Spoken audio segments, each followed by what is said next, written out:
and welcome to MetaSparks. I'm joined again by Ad Rebirth, and this is part of our series on the Number One in Heaven album. And today we're going to be talking about My Other Voice, which is one of my favourite songs of all time. So I can't wait to cover this one. So first of all, let's say hello to Ad. How's it going, Ad? Hi Paul. Hi everyone. I'm doing well. I hope you're doing well, and I hope everyone watching is doing well. Good to be here again. Yeah. What are your thoughts on? Well, actually, before asking you about My Other Voice, what do you think of the new singles? Sparks have put out two songs since we last spoke. Just, Yes. I don't know if I'm putting you on the spot, but what do you make of them? Yeah, brilliant. What I've heard so far, I've really liked. I've Mm. listened a few times, and yeah, absolutely up to standard. Can't wait. Is it Mad, the new album? I think it's called, Mm. isn't it? So it promises to be, yeah, full of surprises, and it's just great to see them still knocking out great music and interesting stuff. And yeah, a lot. I Yeah. haven't really sort of gone into town on it yet because I want to hear the whole album and hear how it all sort of threads together. Mm. But it's certainly intriguing. What do you Yeah. think? Oh, I'd love it. Yeah, I think they're both really do things my own way in particular. I think it's Yes. absolutely fantastic.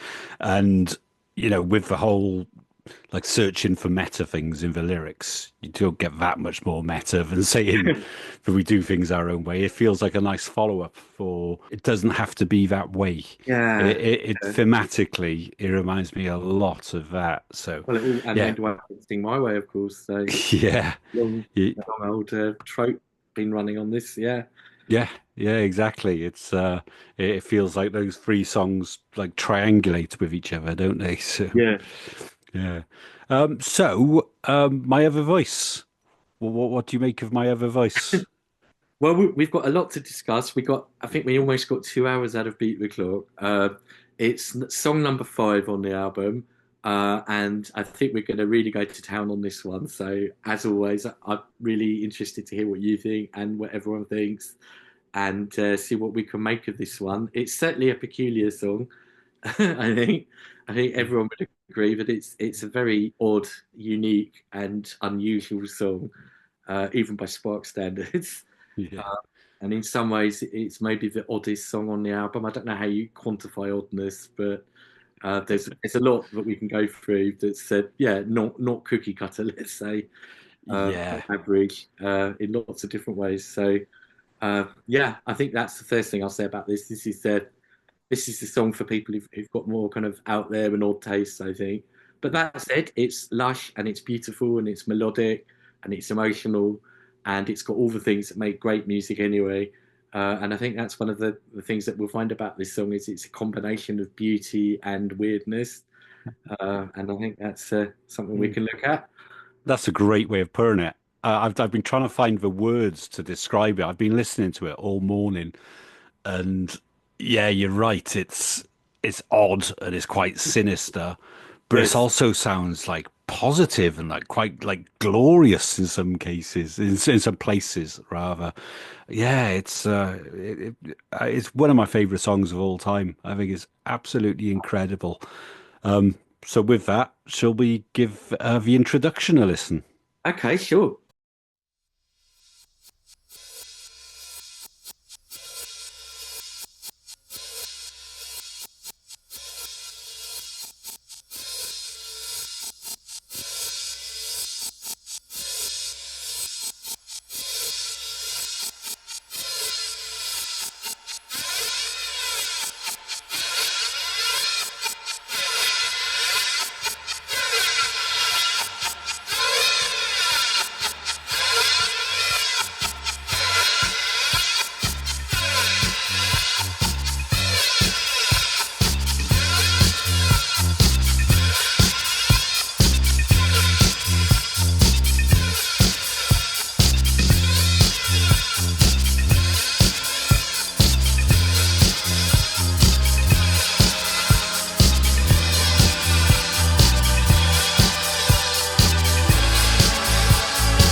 So that was the introduction to My Other Voice, where you've got that crazy sort of cymbal, hi-hatty percussion sound. So, yeah, do you want to? What do you think that is, Ad? Okay, yeah, well, there's a couple of things. Firstly, one thing about this song, it's kind of nearest to what passes for a quote ballad unquote on the album, but it's actually quite deceptive because it's not slow as such, and in terms of BPM, it's still kind of disco BPM. Now, if you actually look at the BPMs, I must say I'm coming at this from maybe a DJ standpoint where you kind of mix tunes that have similar tempos, so you tend to categorize songs in terms of BPM. We've had this is the fifth song. We've had three songs now that are in the 120s, and that's standard disco tempo. It's a moderate do do do do, and we've had two songs that I've called hard dance tempo, which is sort of 150. So that's or high 140s. That's Academy Award and La Dolce Vita. So in terms of BPM, this one is actually more aligned with tryouts and beat the clock, but it doesn't feel Really? like it. And No.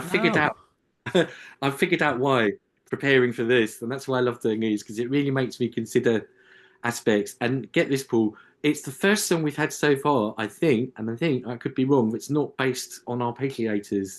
It feels very much more played live. There's it's certainly it's the first. Well, actually, no, La Dolce Vita had a kind of bass line in amongst all the arpeggios, but this is the first one that's got a real. It feels like the bass line is a kind of proper bass line, if you like. We'll Mm. come on to that. It feels like it's got proper chords, and it feels like someone, I'm assuming Ron, did a lot of playing on this one. So it feels more kind of musical in that sense. It's less kind of disco-y, arpeggio, bom bom bom bom bom, Yeah. and that's why I think it's although it's still fairly pacey, it feels more ambient and it feels more like chill out music in a way. And I really do think it fits into that kind of whole genre of kind of ambient dance music, but in a very different way from say people like Kraftwerk. And I have actually drawn a couple of artists that I would compare it with. Uh, one that you read quite a lot is Yellow Magic Orchestra. I don't know if you're Yeah. familiar with their stuff. Yeah, You're the Japanese band.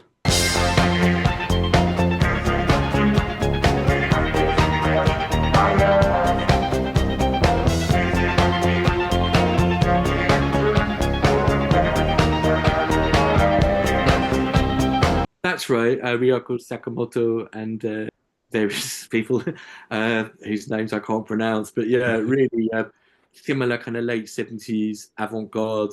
And another band that I don't know if you're aware of, but it kind of makes me think of is The Residents. Oh, Uh, right. Yeah, yeah. Yeah, with the heads.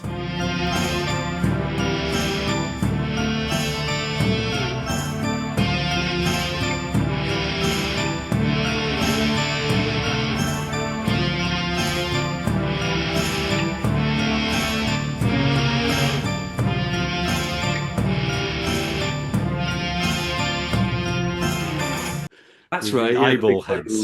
heads. And I think I've used a couple of adjectives before for some of the other songs, and I've always felt when I've used these adjectives, they're not really right because what I'm talking about is something so unique to the males that it's really hard to apply kind of bog standard adjectives. But the two that I've used that I think do relate to this song, number one, spacey, and number two, psychedelic.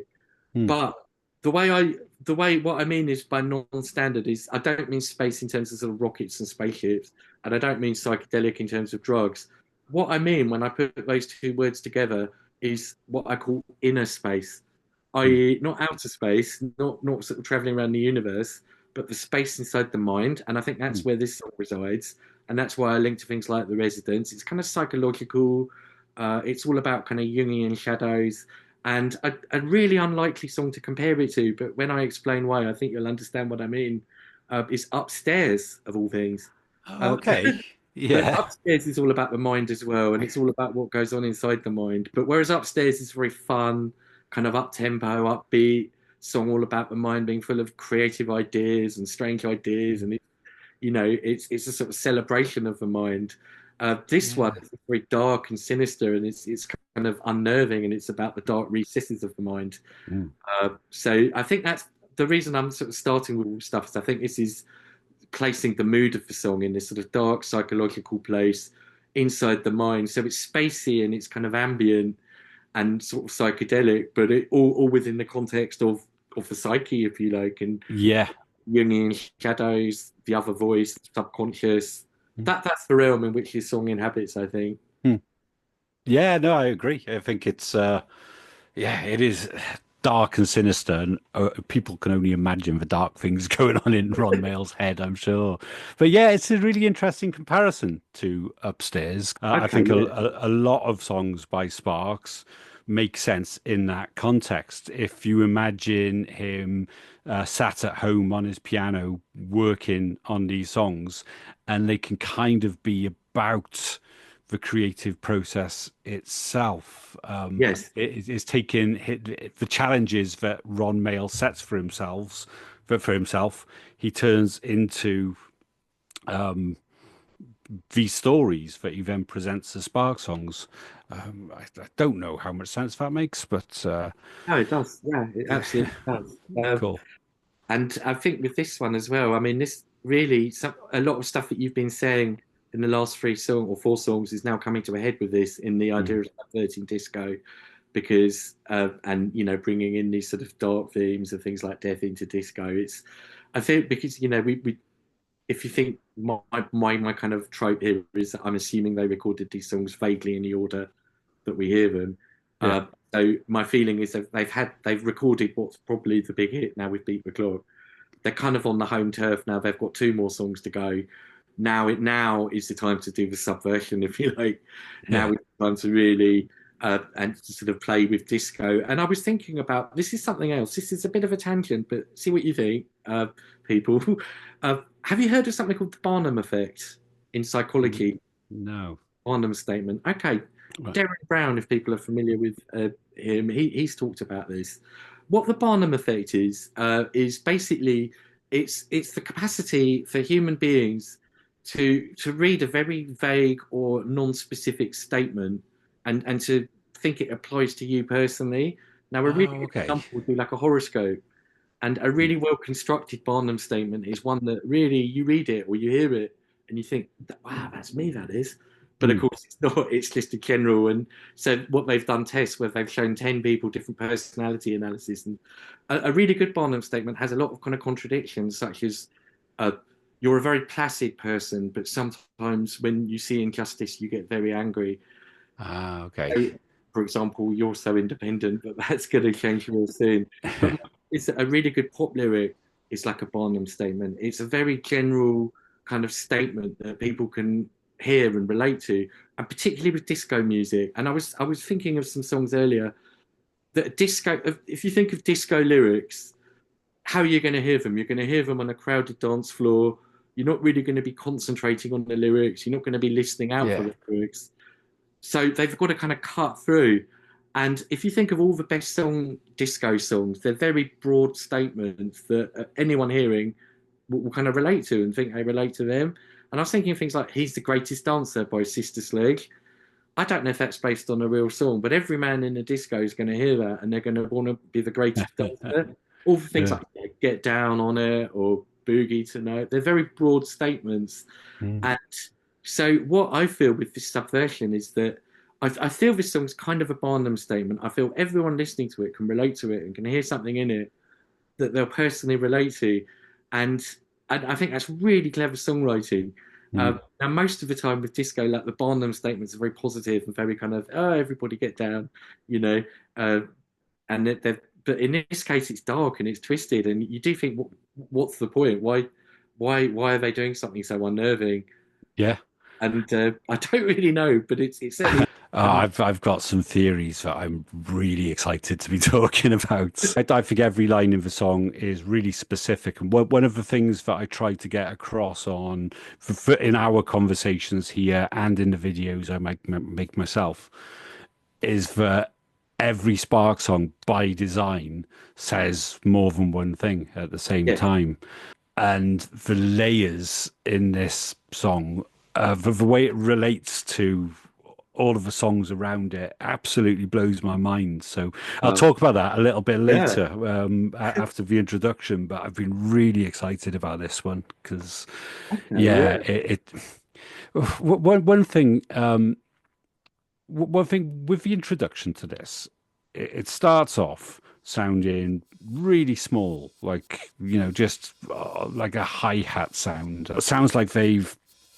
processed it in some way. There's some weird delay thing going on with it.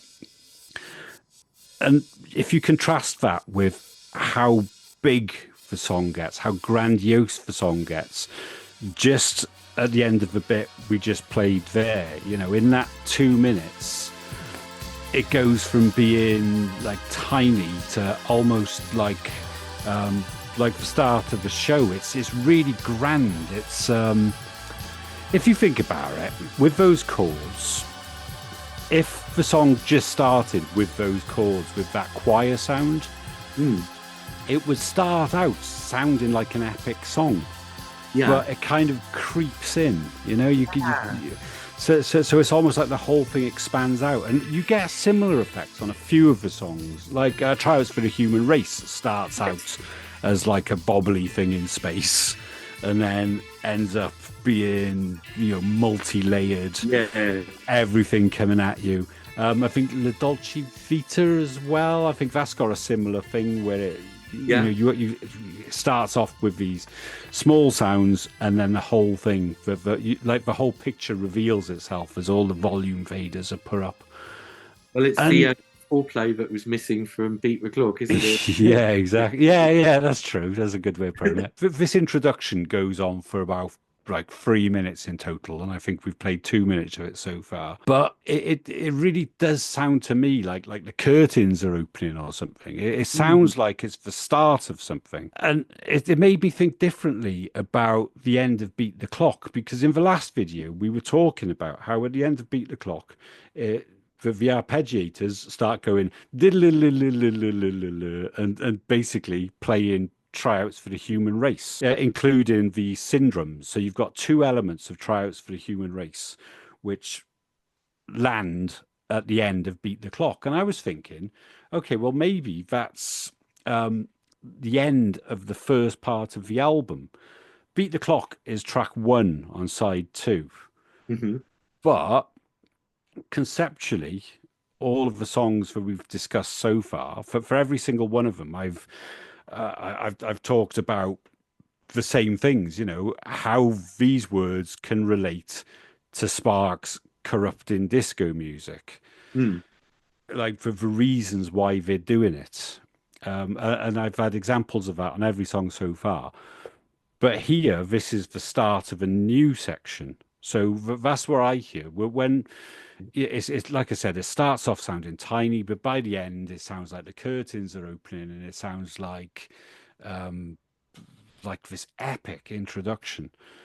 And the next, is it 5 songs or 6 songs? I can't remember. They all reference the thing that I was talking about, or the thing that you mentioned earlier, actually. Um, the the idea of putting references to death in a song intended for the dance floor. Mm. That's something that goes across several songs, and I think is like a huge concept. Why do you think? That Why go on. why why would they want to do that? I think everything that Sparks do is conceptual, Yes. and if they're going to write an album in the disco world, then they have to embody that world, and that's what we've seen with all of these references back to disco culture, which are really subtle but present on every song we've discussed so far. So I think they're doing it because they're entering a form of music that's got a reputation for having nothing to say. Right. And what drives Ron is being able to communicate ideas through these song lyrics.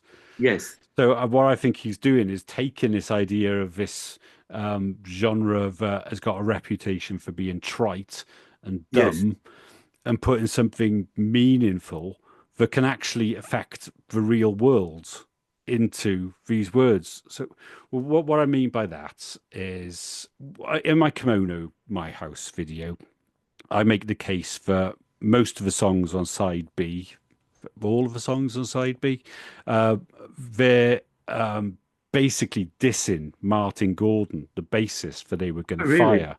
Oh, Yeah, yeah, yeah, it's worth watching the video. It's yeah, one no, I'm I really know you proud said of. that. But Yeah, um, so like again, none of it is obvious until you really start digging into it. But I'm definitely onto something with that. So Vera, um, I think that the end of that album predicts that they're going to sack Martin Gordon, right? So Ron would have written those words, and in order to sort of fulfill the prophecy that is written into Kimono My House, they have to sack Martin Gordon the moment they go on top of the pops and and become famous. yeah, And I go a long way to justify that. So if you hear that without the backup of the video, I'd understand it being like hard to believe, but it's definitely there. So I think it's a case of writing these songs in order to change something in the real world, yeah, sort of predicting a change was out there. Uh, I wasn't going to go into this much detail, but there's a what I think the thread is over the songs that follow is my other voice is effectively saying we're about to we're about to use our songwriting to control somebody on the dance floor. It's about yeah, subliminal messages as we'll yeah, get to. That subliminal message is there on number one song in heaven part one with why do you hear it now you ask, yeah, maybe you're closer to here than you imagine, maybe you're closer to here than you care to be. In the context of that song, it's music for a nightclub, and you can imagine somebody just off their tits, just really pilled up, yeah, partying, and then they hear this subtle thing. Yeah, why am I hearing the number one song in heaven? Maybe it's because I'm about to die. yeah, Number one song in heaven, part two, is designed for the radio and the lyrics reference for radio. yeah, And it opens with, if you should die before you awake, if you should die before crossing the street. And I imagine the same character in the club wakes up the next morning, hears this on the radio, and it reinforces this "you're gonna die" message reminder. Then on Dancing is Dangerous, yeah, it talks about dancing is dangerous, gently embraces us, then won't let go till the end of our days. yeah, This idea of being controlled by music. yeah, That I think I'll go into a lot more detail on the connection between My Other Voice and Dancing is Dangerous when we get to that part of it. yeah, Then the song after that is The More to Life Than Dancing. In that, it's like she sings, last night I'm on the dance floor. As I was starting to hit my stride, I heard a voice coming through the music. I thought it must have been a kid outside. And the yeah, end of number one in heaven is children singing in the street. So I'm sure that there's this thread that it goes past that song as well. But they're definitely talking about these subliminal messages in music, and hopefully other people can see it too as I go through it. But yeah. I mean, I agree, and in a random sort of way, I was just thinking of Sparks in Outer Space, which people think of as a really sort of quite lightweight. mm, What you see is what you get. Fun album, but even that has bits within it like Dance God Damn It, or was it I like clubs, I like girls, I like dancing, and that's it. And then I get scared when I'm alone. Don't leave me on my own. And I mm, was talking to Monty about it, and it with the cool places, and he's always got to do this, and he's got to have sex, and all you ever think about is sex, and popularity, and yeah, what happens if he stays at home one night and he's praying for a party, and so I see a kind of a parallel there with this desperation to mm, dance, to go partying, and what are you running away from? And that's again, it's like my other voice, what this dark subconscious. But as always, I don't think it relates to Ron personally. I don't think it's his own other voice, or if it does relate to him, not in a like personal way, it'll be in a Sparksy, band way. Yeah, I think it's so we'll probably list them earlier, but it's a lot of candidates for what my other voice can be, right? Yeah, And I think it's my other voice being the subliminal message in the music right. that people don't get on the first listen, or maybe kind of just dismiss it as a small joke. But I don't think the songs are personally about Ron. But Yes, we've said that before, haven't we? yeah. Yeah. But I think in all cases, I think they describe something about Ron's relationship with his music. Yes, I agree. Yeah, Yeah, I really think that. And when I said the Barnum statement, I guess what I mean is it's presented in such a way as to be sort of almost you can make of it what you will. Now, yeah, that's not to say he doesn't somewhere in his own mind have his own, his own sort of inspiration for writing it, but yeah, it's written in such a way as to be. And I think this is, I mean this all as a compliment to his mm, songwriting. I think it because I think this is a hallmark of disco songwriting and is mm, to play stuff that is broad and that everyone can relate to. yeah, And when you listen to an album at home, it's one thing, but when you're in a crowd of people and you're all listening to it, and dare I mention Morrissey? How soon is now that one where you go to a club and you come home on your own? Uh, uh, so yeah, I think there's a yeah, sense of this. Although discos have this glitz and this glamour, and you're going out to meet women or whatever, there's a lot of neuroses and there's a lot of kind of stuff going on in people's minds there yeah. as well. Throw in maybe drinking drugs and too many vodkas or something, and people maybe do. Their subconscious does sort of go to strange places. I think that does nail it because that's what I think it's. I think what's happening here is Ron is really good at putting a kind of neurosis into his songs. Yeah, And um, disco songwriting generally is about positivity. There are like yeah, heartbreak and things like that in it, but it's music for life, isn't it? yeah. I will And survive or something. It's just a Barnum. yeah, Everyone hearing that, I will survive. I've been through a bad breakup. I get that. yeah, exactly. And I think what he's doing here is he's injecting that Ron Mail neurosis into it. So that's what I Yeah, mean by corrupting disco I music. agree. I totally So think, and I think this is yeah, we're really at that point in the album where they've almost that they're really at the top of their game. I think now by this yeah, point they've done 5 songs, and yeah, it's absolutely exquisite. mm, Just as well, we're talking about the drum sound at the beginning, and we've been talking before about Keith Dorsey and what's been done to his drums. I think this is the most unambiguous example of drum looping that we've heard so far.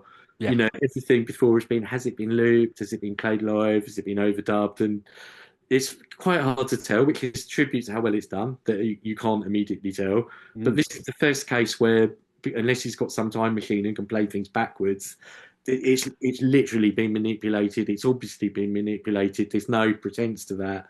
yeah, It's I'm trying to make it out. It sounds like it's half forwards, half backwards, like it's a kind of backwards and a forwards. But I also just really noticed loads of stereo panning. It's great stereo. It really yeah, goes backwards and forwards, and it sort of goes around, and it really adds to that sort of psychedelic, unnerving effect of the backwards thing.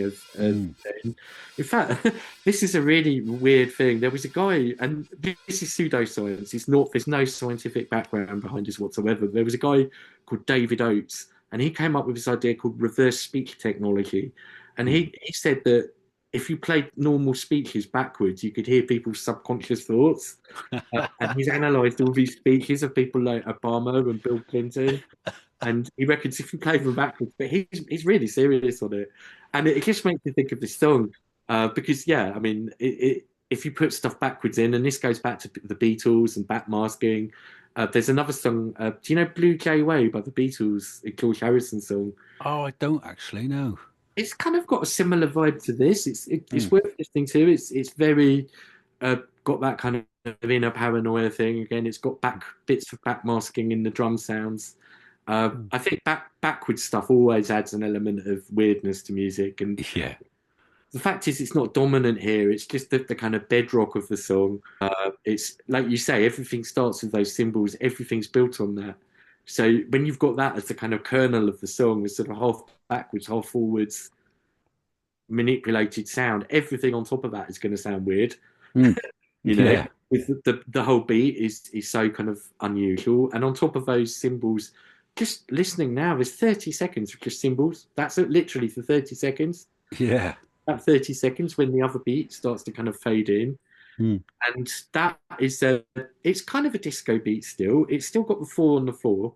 It's still got a do, do, do, do. Mm. And it's still pretty much just snares on the offbeat. But there's Mm. loads, and I don't think we've heard them on any of the other songs so far. These sort of sparkles, these lush kind of, I don't know what the drum instrument is, but it's just a kind of, and Mm. it's really kind of almost like lounge music in a way, and it's Yeah. really ambient and lush, and it makes me think of old Hollywood, and maybe it's that the Academy Award performance thing. It's got a very kind of matinee idol kind of quality to it, and the way Yeah. that chords, like you said, they fade in. It's yeah. There's no big crash intro here. It's just sort of slowly enveloping a listener. Yeah. Oh, there Lovely. is one moment which I love with the chords. Uh, it reaches a point where it sounds like it's at the is I don't know if crescendo is the word. Like all of the notes resolve and it sounds like you're going to go into the song, but then an extra drum beat comes on. That's right. Yeah. That bit for me, yeah, I get tingles with that. Well, And it's another case where they've definitely multi-tracked the drums, isn't it? I mm, say definitely, but it really sounds like it. That they're treating the drums like different layers of percussion. yeah, They're all on top of each other. Now, because I said earlier, it's less arpeggiated, this song, in that sense. It does make me wonder about how different the recording process was. Whereas with the others, we've assumed that you've got these arpeggiators going and then Keith's kind of playing along to them. In yeah, this case, it sounds like the drum is what sets the rhythm. The cymbal is the metronome. yeah, So from an arpeggio going do do do do do, the whole pace of this song is set by those cymbals, yeah, and all the instruments and the keys sound like they're played on top of that rhythmic bed. yeah. Yeah, I was trying to work out with the bass line. Maybe that was sequenced, but I'm not sure. It does sound like it was played in live, doesn't it? It does. I mean, maybe it Mm. was quantized in a way, or Mm. stuck through the things to just tidy it up. But Yeah, one could play that perfectly. I wouldn't be beyond him to play that. I don't yeah. think. And I don't know with this one as well.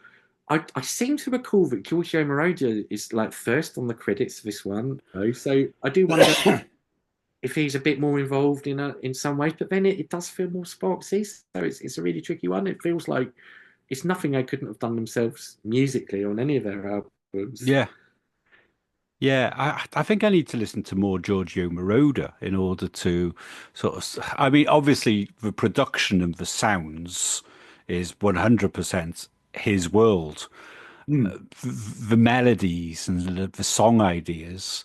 One of the problems is with Sparks, they don't they changed so much that you can't say, oh, that's a really Sparksian thing because they barely ever repeat themselves. Yeah. So, if it was another band working with Giorgio Moroder, it'd be easier to differentiate who did what. But Yes. Yeah. that's definitely not the case here. But That's what makes it such a good collaboration. It really it doesn't feel like a kind of us and them situation. It feels mm, like, and I include Keith in this as well. yeah, I really can't stress how important and how underrated his contribution to this album is. Uh, it brings it alive. I think one of the things that really shows the difference is, Keith Forsey wasn't on Dancing is Dangerous. yes, And that's a really big it's contrast. got, yeah, it's got some great percussions on it, but it really misses him, I think. Yes. I think if he'd have played on that album, it would have been, well, 10 times better. But that said, I mean, he's a great drummer and he never won't be. But even on Terminal Jive, you can hear that I don't think they've utilized him as much. I feel his role in that, like, he's come and just lay down a beat, Keith. Yeah, that'll do. See you later. I Yeah, don't. There's no looping and stuff with his beats on that. It's very much a standard, almost like one take drum beat. yeah, So even it's yeah. I feel that even he was a bit underutilized on that one Mm. compared to this. I thought this, they really used him, or they really got him involved and really made the most of him there. Yeah.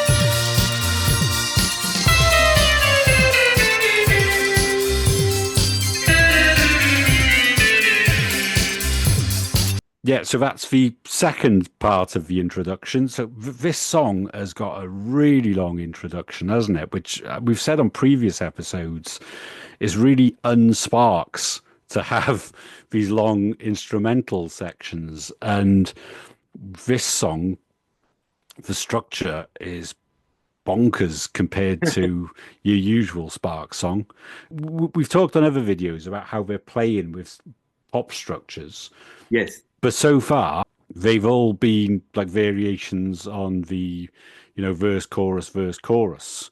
Just, yes, maybe extending the bridge so that it goes on for 3 minutes, maybe. But yeah, here, the structure, as far as I can tell, is there's an introduction, then another introduction, then another introduction, then two verses, then an outro. So, oh, um, yeah. There's no chorus, is there? Like a no. Same with Number One Song in Heaven Part One, oh where yeah, yeah, that's got a similar structure, hasn't it? yeah, yeah. But yeah, this bit I absolutely love.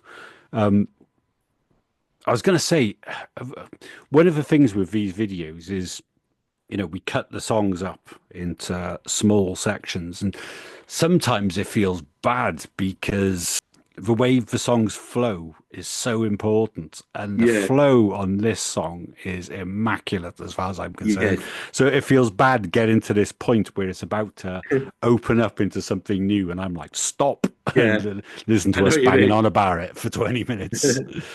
This section, what I really like, this is the first time we hear the vocoder, isn't it? Yes, But absolutely. you Well, can't tell it's a vocoder because I was going to it's say, like crooning. is it?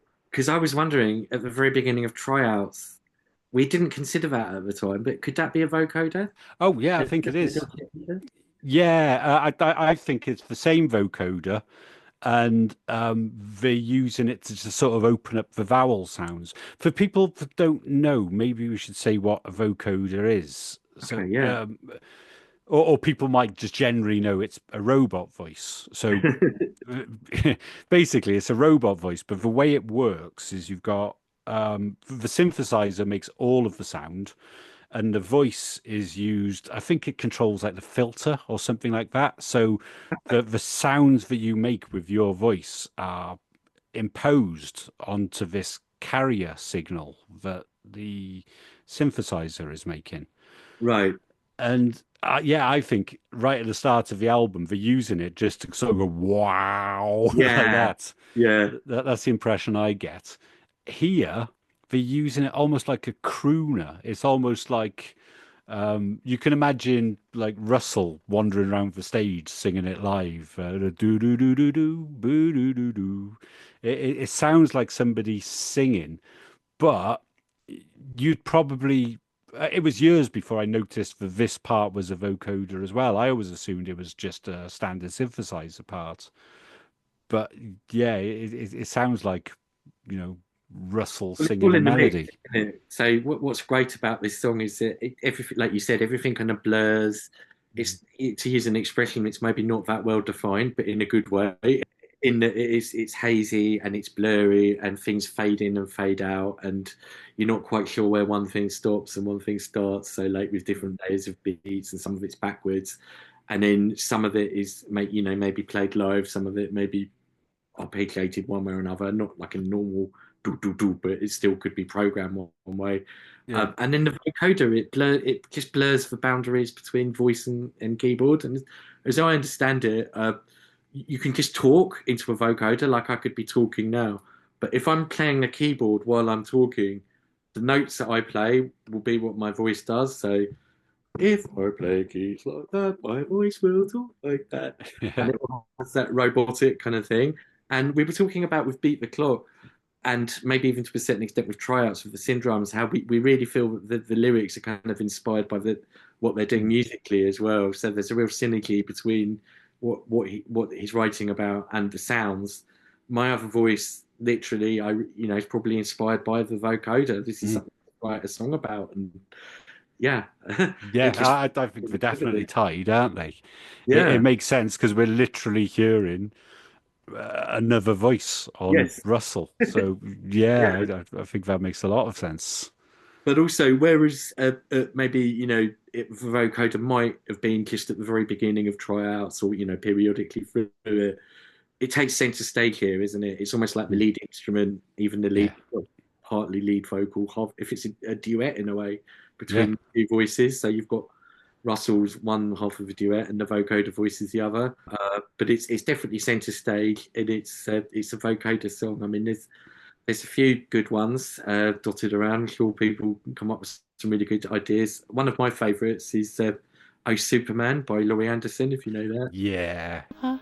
Oh, Superman. It's It's really absolutely nice. great. Yeah, Vocoder. and vocoders and these sort of processed vocals, you hear them absolutely everywhere in pop music now, don't you? I think, Yeah, well, it's almost a precursor to auto tune in a funny sort of yeah. way, isn't it, really, when you think about it. And yeah, because it is auto tuning a voice, it will go to whatever key the keyboard's in. So Yeah. yeah. Another big one that I think has influenced a lot of things since is, don't know if you know Hide and Seek by Imogen Heap. What you say? That you only meant well, well, 'cause you did. What you say? That it's all for the best, 'cause it is. I don't think it's a vocoder she's using on it, Okay. I don't uh, know. Oh, check that. but yeah, it's got a similar vibe of having this really beautifully written song, but there's something about having that humanity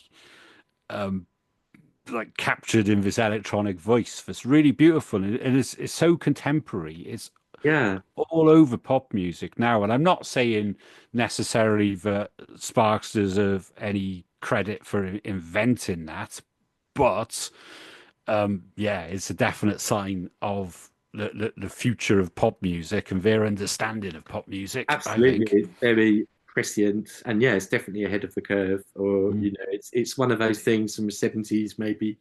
Syndromes maybe sort of gone a bit naff in the intervening period, but the vocoder I think stuck around really. It's throughout the '80s, a lot of the kind of electro hip hop and stuff. Herbie Hancock and things would use it, and then in the rave, I'm sure you had like a lot of kind of robot voices, maybe in a slightly different way, and then obviously with the auto tune stuff and mm. rap and R&B use it a lot. So it's certainly and sort of psychedelic rock and stuff that uses it as well. Things like I'm sure I've heard it on things like the Flaming Lips and stuff. So Yeah, it crosses all different genres of music as an yeah. instrument. Oh, it's one of my favorite sounds. I cannot fault robot voices. I love Yeah, it. yeah. Yeah. So speaking of robot voices, shall we go to the last part of the instrumental Okay. section before the words come in?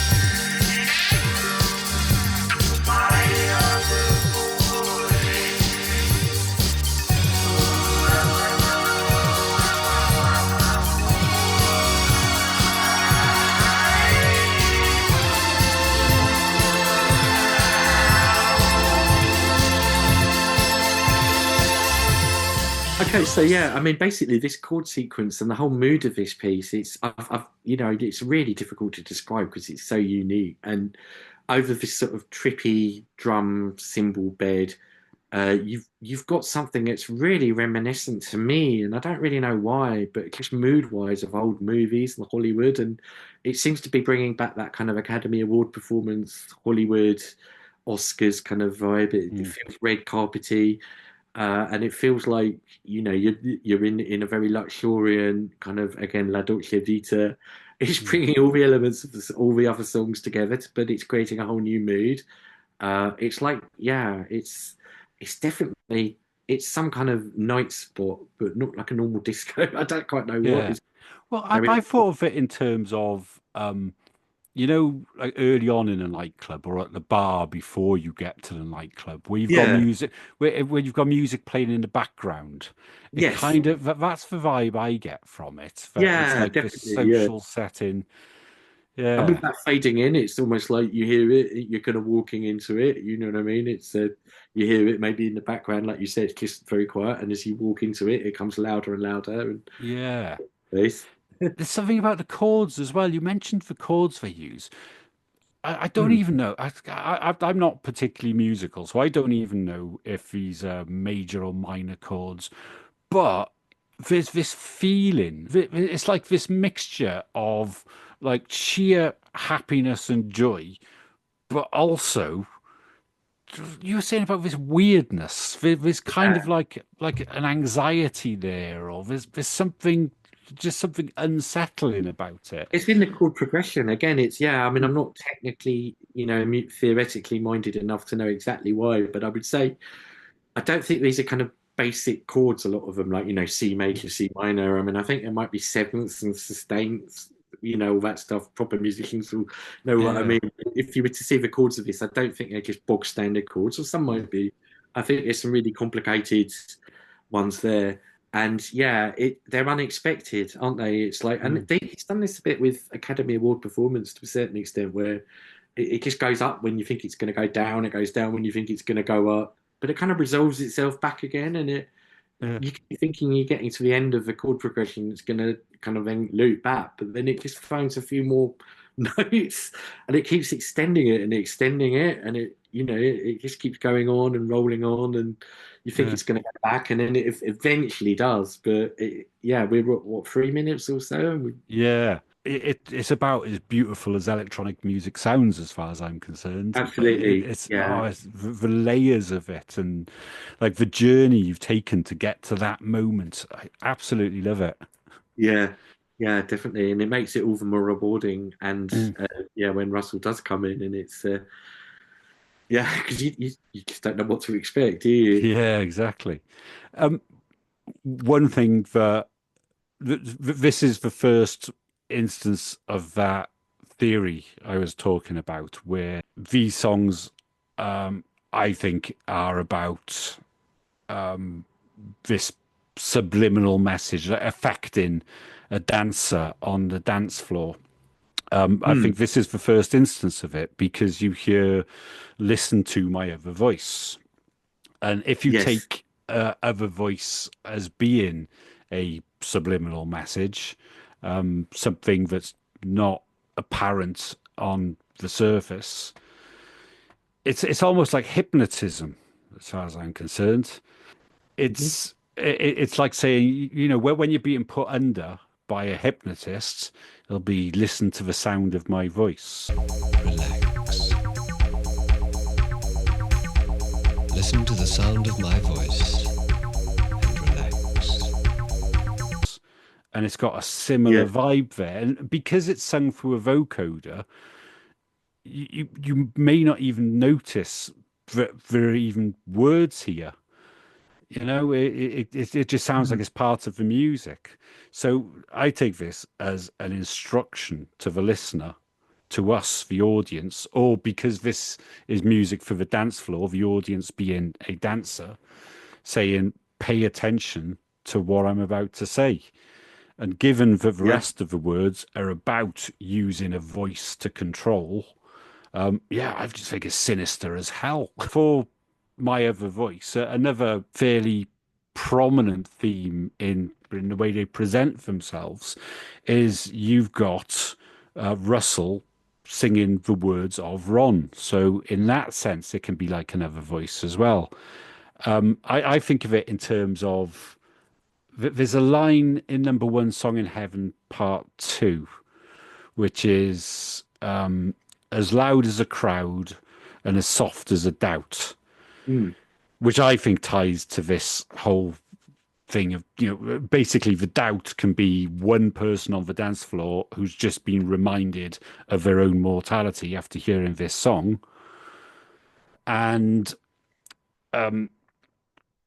that's that's coming from the same song that can get a whole crowd of people dancing. So one right. song can be simultaneously quiet and personal and, hit somebody. It can have a direct effect on this one person while everybody else is just dancing and loving it. What you mean? Yeah, yeah. So that's what I think my other voice could be. It like Number One Song in Heaven could be a novelty song about a hit record in the afterlife, and that's valid. That's absolutely fine. But then you keep on digging, and there are things under it. So so Yeah. here, I think my other voice is this targeted message that they've hidden inside this sequence of songs that starts from here. Got it. Yeah, and that would actually thinking about it, that kind of explains what I was just saying, and I think you just answered my question. Really, is who is what here? Because if you think Yeah. about it, you being the person on the dance floor, the person Yeah. listening to the record, my other voice is it could be the DJ or the artist, and he could be talking about his music. So my Yeah. voice, because he's not saying, listen to your other voice, is he? If you think Mm. about that, how different that would be. Listen to your other voice. That would Yeah. be like Dark Shadows, but it's my other voice. So he could be like the DJ or the producer, Yeah. and playing his voice, his normal voice is just the song, but his Yeah. other voice is the secret message in the song. Yeah, And yeah, that's exactly how the only difference in how we see it there is I think it is this is the first person voice of Ron Mail, basically, maybe Right, Russell okay, yeah, Mail, yeah, but yeah. yeah, that's how I see it. It's I think it becomes a lot more sinister as well, Wow. given Yeah. given the rest of it. But in fact, should we use that as a jumping off point to listen to this verse? Okay. Yeah, Good. brilliant. You're so independent, but that's gonna change real soon. With my other voice, I can destroy this room. I'll wrap my voice around you and I'll drag you everywhere. My other voice. So yeah, after a really long introduction, we finally get to the vocals, and again, I absolutely love this part of the song. You were saying during the Beat the Clock video about how great Russell sounds on this album, and I think Mm, this is my favorite performance by him on the album. I think yeah. it's so smooth and again really Yeah. sinister. It kind of sounds like the devil singing or something. It's got this charm to it, which is really Yeah. Isn't it different dark. to just the past song, which we were saying was quite punky and sneering, sort of Yeah, comic book? This is almost it still sounds like Russell, but isn't it a totally different way of singing? Talk about yeah, versatile. yeah. It's got a kind of lounge element to it, Yeah, hasn't it? Yeah, I really absolutely. I love can it. imagine him in like a tux, really kind of immaculately coiffured, and Yeah, in a sort of house band, and just absolute kind of glitz. Yeah, proper. yeah, yeah. And then when it comes to the lyrics, oh God, some of the lines here are dark as hell, including the opening line, which is "You're so independent, but that's gonna change real soon." And before I go into detail on that, we were talking off camera about this idea of Spark unafraid to to put people off. Maybe is that right? Hmm. They did that song "Young Yeah. Girls" Yes, yeah. which makes them sound like, if you remove the irony from it, it just makes them sound like creepy old White pedophiles. But women. yeah, white women, yeah, celebrating Throwaway how getting you great, one. why, yeah, throwing Oh, away getting you yeah. one. Yeah, I think it's really brave of them to do this because I don't think it reflects their worldview. But here, Absolutely, absolutely. yeah, here it feels like um, it feels like the lyrics are about some kind of like domestic violence or manipulation. Wow. What I'm hoping to go through with it is it works on both levels. It works as a song about an abusive relationship, but also as a description of how Sparks are going to manipulate this dancer on the dance floor with the power of their music. Mm. So it starts with "You're so independent," but that's going to change real soon. And independence, that's an attribute for the sort of person who would go to a nightclub, who'd be into disco music.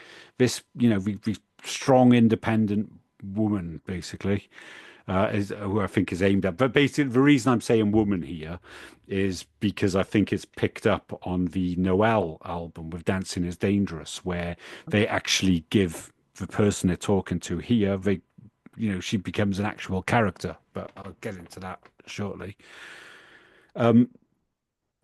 So if somebody's independent, but that's going to change real soon, then they're having something taken away from them. They're having they're basically being manipulated. It says, "With my other voice, I can destroy this room," and I see that as being the nightclub. With the power of my music, I can I can manipulate this audience, basically. Then I'll wrap my voice around you and I'll drag you everywhere. Mm. Again, it's both comforting with wrap my voice around you, but dragging somebody everywhere. You can say that with the power of their music, Sparks are making people dance. Mhm. So that can be the dragging, but also again being in control of somebody. So that's how I see that. And Could what it be a really, critique? sorry. Could it be like a critique of disco then, almost saying, this is what disco does to people? Um, It sounds a bit extreme now, but I mean, in the context of, if bearing in mind how ubiquitous it was then, we well, can only, I think of it in terms of, yeah, I think there's an element of critique because I think there's an element of critique to disco as a whole. They yeah, sing on number one song in Heaven Part Two. They say lyrically weak, but the yeah, music's the thing. So I think that there is part of it. I also think number one song in Heaven Part One. They say all of the angels are sheep in the fold of their master.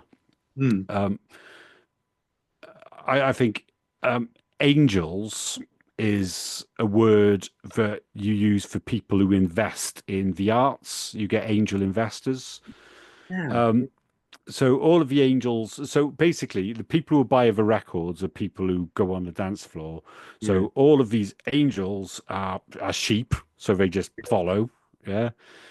In the fold of the master, a fold is like a sheep's pen, isn't it? And yeah, that's like a dance floor. So it's almost like saying that all of the people who are paying for this are basically they'll follow our whims as the people yeah, who are making the music. That's how yeah. I understand that. Like, so I think Sounds there's, like a critique on the music industry, which would have been mm, disco based at that time. So yeah, it sounds like yeah, it's I think it's sort of saying this is really dumb music, and we're gonna put something subversive into that dumb music.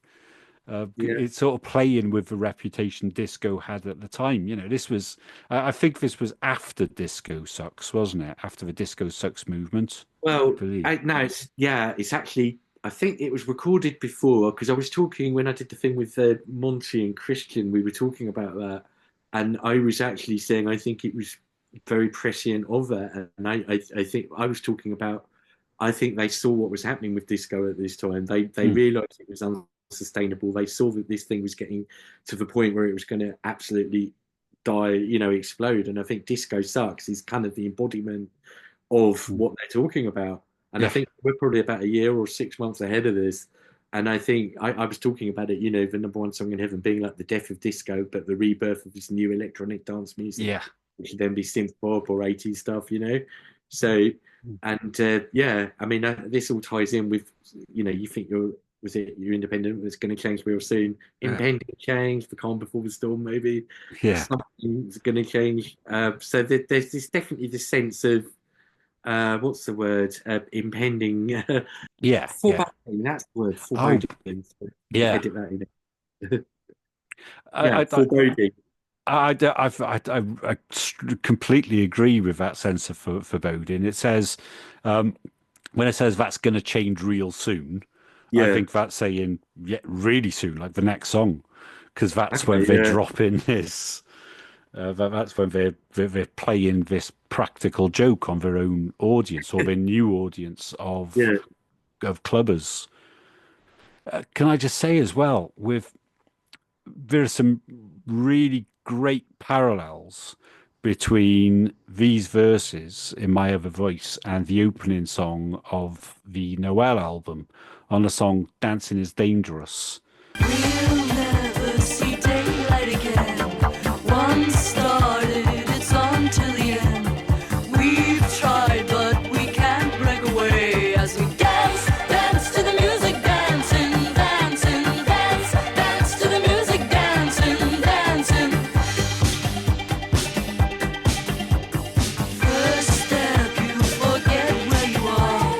Next step, you forget who you are. I've tried, but I can't break away as I dance, dance to the music, dancing, dancing, dance, dance to the music, dancing, dancing. Dancing is dangerous, gently embraces us, then won't let go till the end of our days. So Dancing is Dangerous it came out, I think, 3 months after number one in heaven. And I believe it picks up the mantle of what I'm saying about these subliminal messages. So just looking for the words here. We'll never see daylight again. Yeah. So we'll never see daylight again because Dancing is Dangerous is set in a nightclub, just as I'm claiming like number one song in heaven part one is set in a nightclub. And it says, we'll never see daylight again. Once started, it's on till the end. So that can be sort of trapped in a nightclub. You're so independent, but that's going to change real soon. Ties very nicely to I've tried, but I can't break away. So she's no longer independent, right? Oh, yeah. Then it says, first step, you forget where you are. Next step, you forget who you are. So that also ties to you're so independent, but that's going to change real soon. It's like this music is changing the person. With the Noel album, it kind of sounds a bit like, you know what was it? You said the Barnum effect. Is that what it's called? Yeah, that's right. Yeah. The Barnum effect. Yeah. So it almost sounds on first listen like Disco Inferno. It's kind of it sounds like it's a song about dancing and a song about nothing really, but you can read it with this really dark slant. You can read it as dancing really is dangerous because it can change who you are as a person, which is what Sparks are attempting with this practical joke. It says in My Other Voice, I'll wrap my voice around you, and that's this really comforting thing, which is like dancing is dangerous, gently embraces us. I'll wrap my voice around you. And isn't that what the music does? Like we were talking about this slow intro, it really wraps itself around you. It doesn't come straight in. It, like you said, it just kind of embraces you. That's exactly exactly. It's describing the music you're hearing, but also the the dark effect of it. So wrap my voice Yeah, around you and drag you everywhere. It's first of all, yeah. it's comforting. Wrap if you wrap something, you're enclosing it. You almost like Suffocating making it almost. sick. Yeah, yeah, but it sort of dials it up and makes it. I'll drag you everywhere. It's And that's what the chords do. We were saying that these chords mm, go up, I think they're going to go down, and those synths go, yeah, it's yeah. pulling you around. It's Yeah, easy to do. it's really fascinating, I think. Yeah, really good. The other parallel is it says, yeah, so dancing is dangerous, gently embraces us, which is warm and comforting, but then won't let go till the end of our days. And I think that is like that's the same control that they're talking about in My Other Voice. Won't let go till the end of our days. The end of your days is the day you die.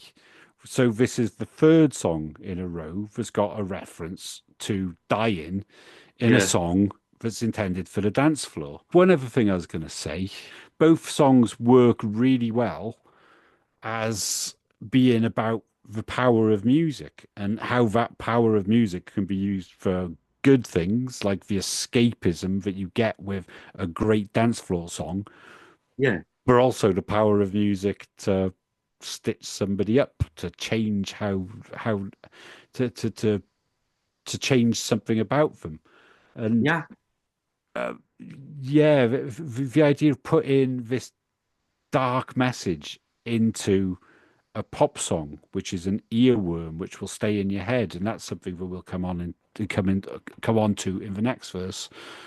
I mean, So, I guess it all comes back to this thing, and this is probably for me actually, and I hadn't considered this, but for me, the kind of overriding theme of this particular song is it goes back to that awkwardness and yeah, we were saying about the way that he really does have this way of making things that seem horrible on the surface, but then actually on what they seem. And I was thinking, even the moustache, we don't really spend too much long on it, but the whole look of Ron, I mean, not afraid to offend people, not afraid to, but anyone who knows anything about them knows that they're the nicest, gentlest people who really mm, are not bad. They're really not, and so, but yet they really is it that they're exposing stuff? I mean, what's the motivation behind it? That's the question. Why do they want to destroy this room? Why don't they just want to make nice sort of disco songs? What is that? And it really goes back to the Half Nelson stuff from the very beginning. It's very yeah, confrontational. In a way, like Kimono was a kind of softening and a kind of commercializing. But the very roots of Sparks, it is very confrontational, yeah. and yet they're coming from a good place, and Mm, it no one else seems to be able to do that, and I don't really mm. get it to this day. I don't really get what it's all about. Why be so awkward? Yeah. Is it that what makes oh, it's Uh, contrary? Is it contrarian? Is that the word? yeah, well, my take is that it's putting the power and importance of their own music before anything else, right? So, Right. but I think I think it's to do with most of their career can be summed up by looking at it as Ron uses songwriting as a coping mechanism, as his lifeblood, but being Right. painfully aware from day one that for most people, for most artists, it's a finite thing, right? Most artists, they'll do, two or three albums that are good, and then they'll go off the boil. They'll choose to with the other ones. Yeah. So I think all of their Yeah. weird career decisions, all of the times where it seemed like they were poised to go on to be the biggest band, well, maybe not the biggest band in the world, but they were poised to go on to great success, and then they end up, completely swapping genres, not returning to that country, just going somewhere else. I think that's all to do with throwing obstacles in their own way. And Yeah. here, the obstacle that they've thrown in their way is we want to do something significant with dance music, and then we want to get out of there. as soon as possible. And because they Yeah. never do anything quickly, they then had an album about having nothing to say, having achieved what they achieved with number one in heaven. But yeah, Well, Monty has the channel Sparks Entertainment and Art, and a big shout out to that to anyone watching. By the way, it's a great great channel, channel. Yeah, recommended to absolutely. everybody. But what his the main thing is that they're both art and entertainment. And what is the difference? There's a question and a half, but maybe art is the awkwardness. Entertainment is making people happy, Mm, making people dance, giving some people songs to sing along to, which Sparks can do absolutely brilliantly. yeah, Art is something else, and art is being confrontational, and is saying the unsayable, and is lampooning stuff and caricaturing stuff and portrayals of very horrible people, mm, uh, and as much as anything to expose them and shine light on them. And yeah, I do think with disco, it's really hard for our generation, maybe because that's one thing that's maybe kind of dated a bit about this album, not sonically, but is that I don't think people really understand what disco culture was like, and I'm too young to remember. You are, you know what I mean? But how pervasive this thing was, and how maybe divisive it was, like with the disco sucks thing. And I'm not blaming disco for being divisive, but mm, it'd be really interesting if anyone was around at that time and kind of really shed a light on what was it about disco that was so dominant and also so maybe so sort of scary in a sense to some people. It really kind of people thought it was like the dehumanization of music and stuff. And, yeah. Yeah, it's interesting, isn't it? If you take it to the extreme with something like the disco sucks thing, then I think there was a lot of homophobia in there. I don't yeah, think that's the only explanation. I think I don't think I'm not saying for people who hated disco music were automatically homophobic, but I think there's an element, yeah, if not the main, yeah, certainly part of that. Yeah, but there's something I'm not sure for like for generations under us. I'm not sure if they realize how there were lines drawn between different scenes yeah, back in the day. So yeah, if you liked dance music, you couldn't like rock. But when I was a kid, before the Prodigy came along, you had metal fans and you had dance fans, and there was no yeah. crossover whatsoever. I think that's always been the way, and like the idea of completely reinventing yourself and going purely disco was that was a confrontational thing to do in itself in some ways. I think so. Yeah, we talked about it with that thing about I could cheat on five of you and be faithful to you too, where they managed, in my opinion, to go disco but stay true to being a rock band. Mm. Yeah, They really did. Yeah, just a rock band without guitars. They showed that rock guitars is an instrument. You can still be a rock band without guitars. yeah. You still You have know, that but attitude. this is so Yeah, normal now. And I mean, maybe this is, it's always the way that the pioneers they changed the world, so that we now look back at the legacy they left and we think, well, everyone does that. What's so special? But it wasn't like that when they did it. And I think yeah, that's maybe we, have to always acknowledge in this album is that the things that so much of what we take for granted with these things, like you say, the Prodigy and the kind of hybrid of electronics and rock and dance music, it really wasn't like that then, was it? It really yeah, wasn't. yeah. It's true. It was a brave move. It was a really brave move. They could have still had Giorgio Moroder producing, but having a far more Sparks like sound. Yeah, But they didn't.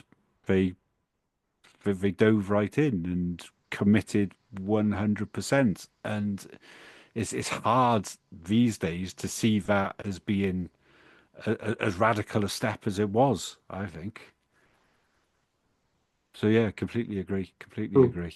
There's something that I've talked about on all of the other songs on the album where I think in all cases they're using existing disco songs and tropes in order to inform their own songwriting. And sometimes it's like unrecognizable, but the core of these songs are based on the themes that were prevalent throughout disco songwriting. Now, I wrote a big essay about this song ages ago, and when I finished it, I came to the same conclusions that I've been talking about here.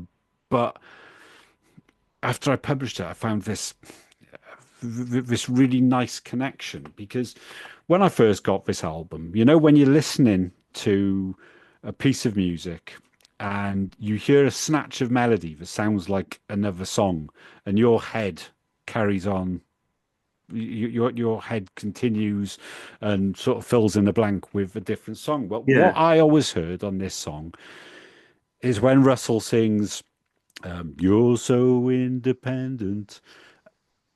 I always hear, "Don't leave me this way." Is it "Don't leave me this way"? Every time I never can say goodbye.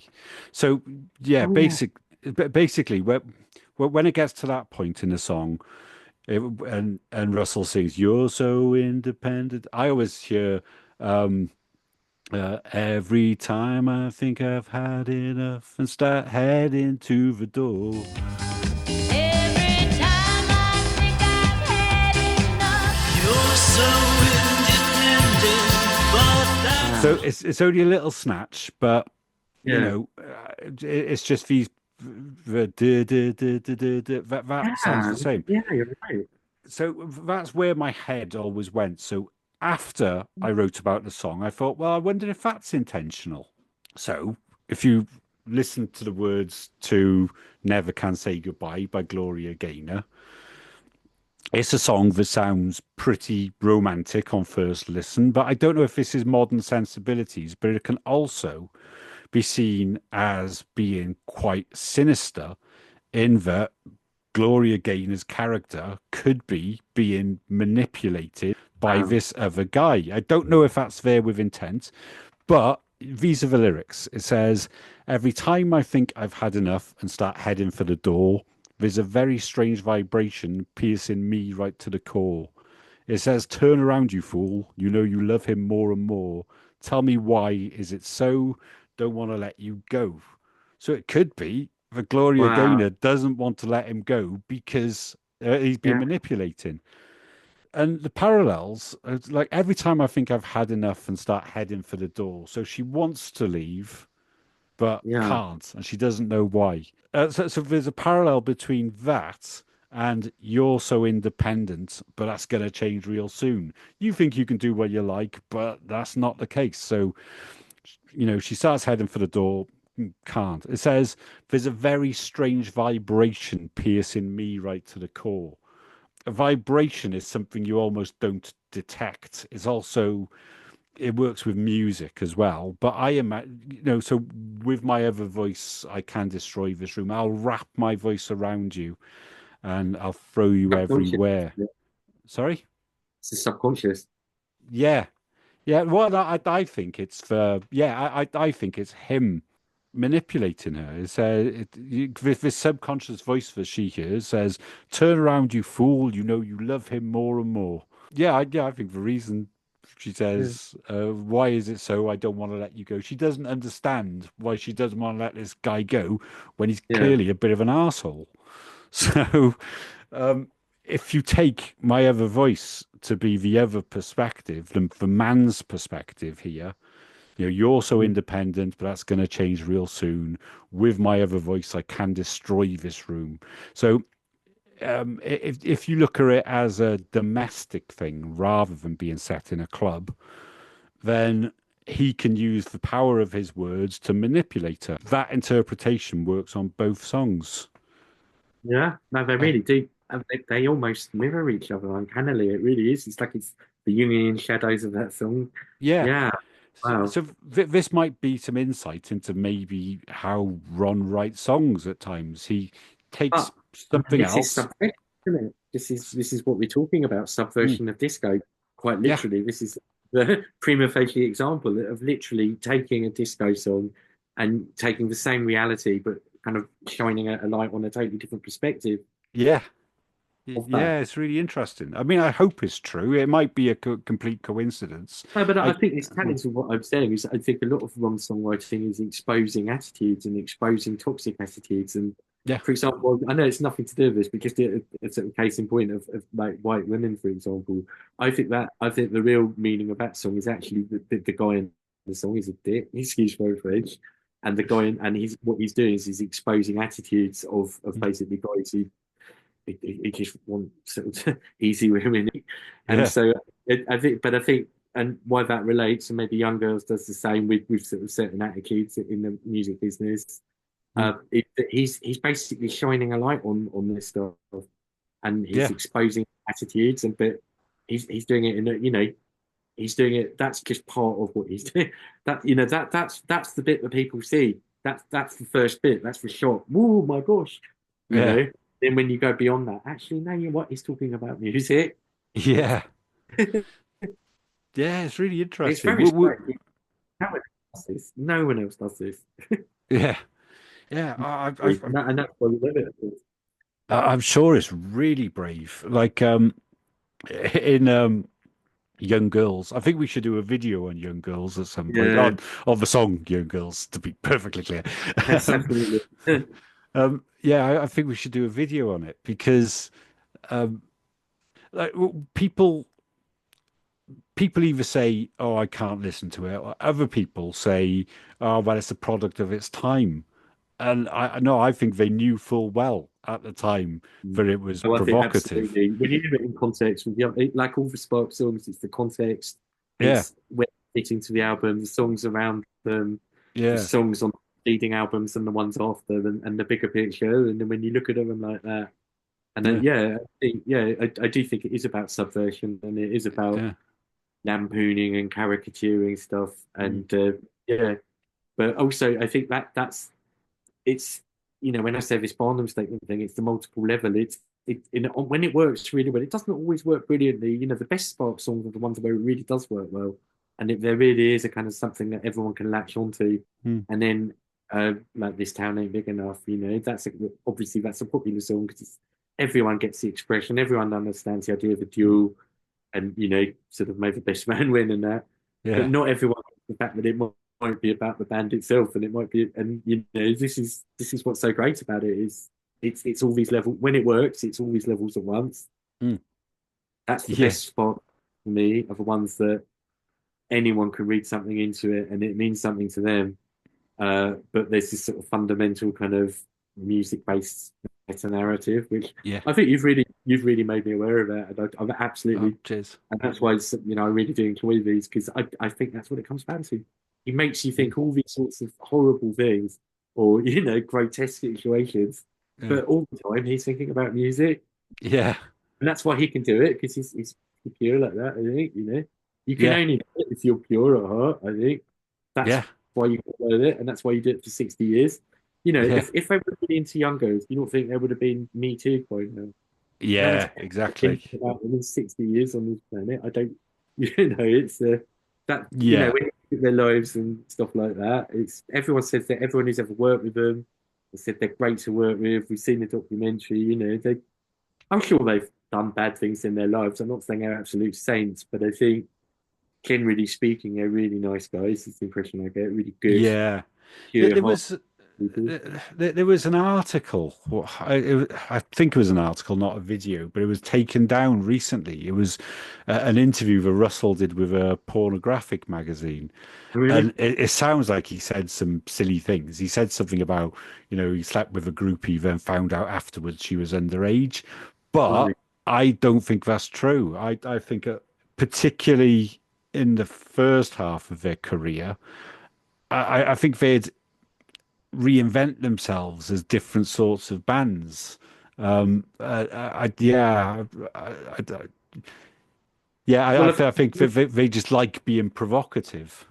yeah, I mean, if you wanted a long running creative streak, you're not going to self sabotage in that way. I mean, you'll self Mm. sabotage musically in a way. You're not going to put yourself in prison, are you? You know what I mean? It's Yeah, so I think exactly. I think it's and like with the money situation when they had the lean period, Mm. because they hadn't splashed all their money on coke and whatever, they had enough money to kind of keep them there. I think they're probably very frugal people, and Yeah, I really do. I think it's because of that they can do this extreme stuff because their consciences are clear and stuff, and that makes them much more able to be dark with the music. Mm. I never considered any of this before this chat, Paul, and it's still my other voice. Um, Yeah. It's really so interesting. it really does bring out these sort of these themes. It makes you think about it. You Yeah, can't think about this stuff when you're analysing a song.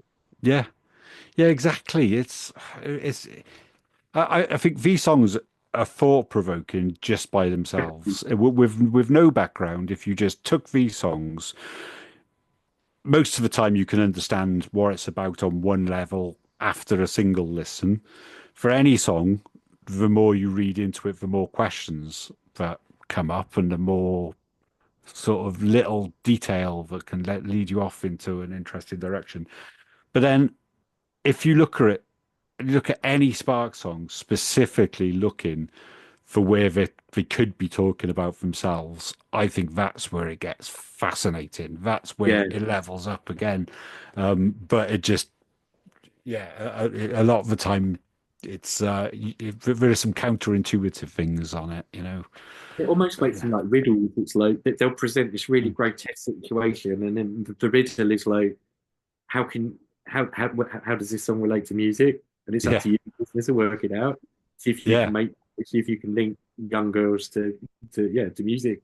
yeah. You know what I Well, mean? yeah, and that's why I can't wait to talk about it because Yeah, like I think Young Girls is an absolutely great song. I know a lot of people don't like it, and I'm not sure how much of that is the subject matter and how much is the song itself. But if you interpret it as being about writing music for young girls as opposed to wanting to be with young girls.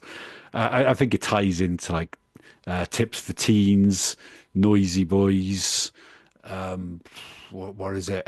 Rock and roll people in a disco world. Even on the Noel album, you've got I Want a Man, I Don't Want a Boy. So I think they taught. I think it's because they were getting a bit older, and they were like, "Do we want to be writing songs for a generation below us?" yeah. Uh, It's that self-awareness, isn't it? It's lampooning a situation. It's making it grotesque, but it's actually yeah. It's a very, if anything, a very ethical thing, isn't it? It's actually yeah. Well, this is yeah. it's got a line. Sorry, I think I trod on you a little bit there. Oh, I agree. I'm just saying it's actually it's lampooning. It's Mm. Yeah. It's, the line I love is it says, "Young girls haven't seen the whole night. They want to love you, but it might not be right." So it's like we're acknowledging in the song itself, like, you know, it's not right for older men to be with young girls. They say it right there, but it is still somehow seen as a celebration of perviness. But yeah, there we go. I think it's a. I mean, I was also thinking of Frank Zappa and people. There's quite a Mm, long lineage of kind of anti-rock musicians, if you like, mm. anti-rock rock Yeah, stars who sort of lampoon the rock industry. And yeah, yeah, Frank Zappa is a great example. Some of his stuff is totally absurd, and but it's very much kind of taking a piss out of stuff and exposing attitudes. And I said yeah, the Residents, they do the same as well. yeah, You there's a certain kind of pop not pop, disco not disco, rock not rock, where yeah. you're taking a piss out of the very world that you're in, and I think Sparks are the A list of that. Yeah, you're That's right there. On a song like White Women, it's it's a piss take of Brown Sugar, isn't it, by the Rolling Stones? And I right. think Yeah, Brown Sugar's about I think it's about like a black prostitute or something like that. So yeah, you know, this idea of fetishizing race and subverting that to like this very vanilla thing, which I is, you think know, it's what mainly women. sort of about decadence, that one really, and just Mm, about kind of lax morals again. I think it's actually yeah, coming from a fairly buttoned up place. I yeah, think he's looking at basically just people going off and bonking left, right, and centre, and and I think he's, I don't think he's really being judgmental about it, but I think he's just lampooning it or, mm, portraying it. Maybe yeah, that, how that all links to the disco it's so sort of bacchanalian and it's so kind of hedonistic. yeah, And I guess it's just Ron looking at this world and, it's Ron, isn't it? So God knows what he made of it all.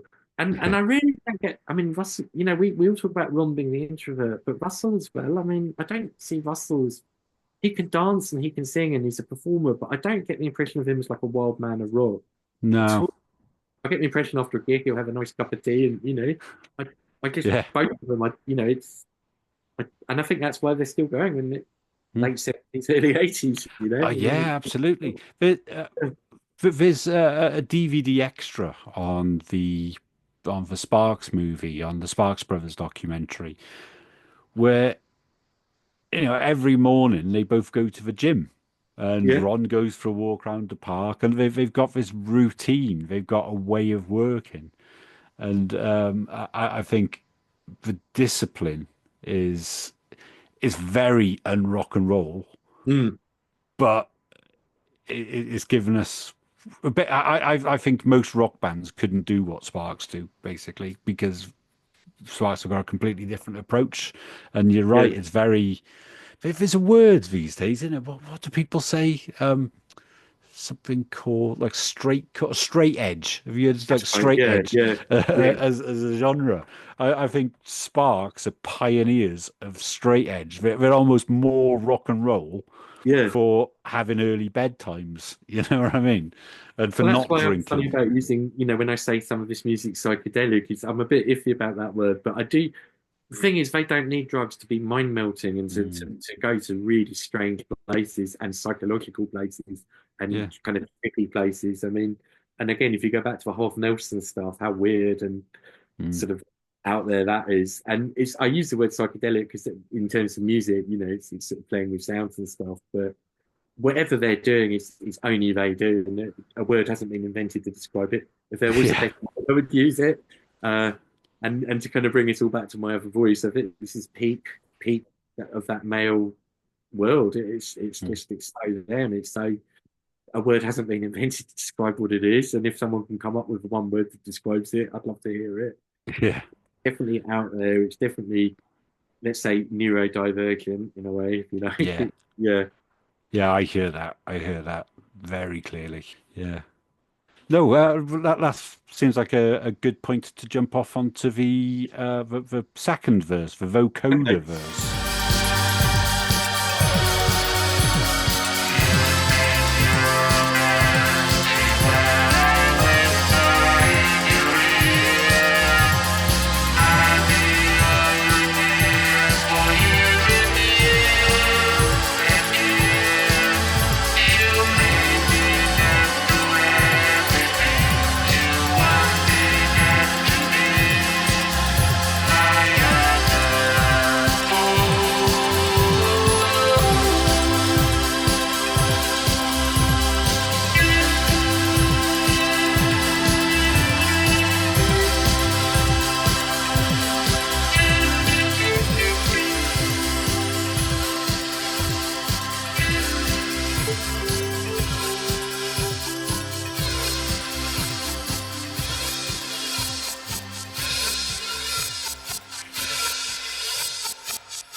So that's the second verse or chorus. It sounds more like a verse than a chorus, doesn't it? But it's hard to tell with this song. Yeah.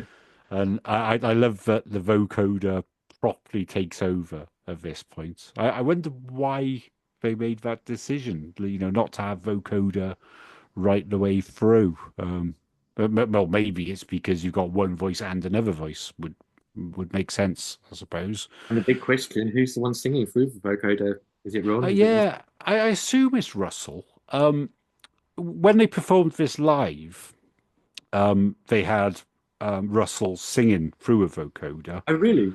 Yeah, yeah, I saw them. It wasn't part of the 21 by 21 shows in Islington, but about a year later in London, they played Exotic Creatures of the Deep and Kimono on one night, and then Exotic Creatures and Number One in Heaven the next night. So I'm very fortunate to have seen this played live, and it was it Wow. was really great. Yeah, yeah.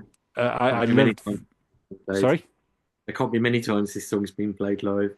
Exactly, yeah. So I feel very fortunate to have heard Yeah. this. Maybe this only the second time it was played live. Wow. Probably. Well, I don't know, but yeah. How did they Uh, do the drum thing live with the cymbals? oh, I think it was like samples. It Huh? started off with that. What I was impressed with is I'm obsessed with like live electronic music. So Oh, my favorite bands are Orbital, Underworld, Chemical Brothers, things like that. yeah, And I'm always obsessed with how they pull off the live performance because it really bugs me when I go and see a band and it's clearly just it's on tape or something like that. And here, the detail that they got in there, it was definitely programmed, definitely coming from the equipment on stage. For that bit though, yeah, I think it was just a sample. It didn't see. I don't remember the drummer doing anything for it. I'll have to have a look on YouTube, okay, um, yeah. because I'm sure it'll be up there somewhere. I mean, it's such a multi-layered song, and there's Mm. so many different bits to it. Yeah, and also the vocoder. I mean, what I was saying earlier is I understood with an old-fashioned 70s vocoder, someone had to play the melody. Yeah, So I don't know if it's still the case or if nowadays, yeah, I'm not sure. It might, it could have been for when they did it live. It wasn't a vocoder, but maybe something like a harmonizer. Because with a Yeah, harmonizer, it takes the notes you're singing and changes those, doesn't it? Whereas, yes, like you said, yeah, with a vocoder, it's played.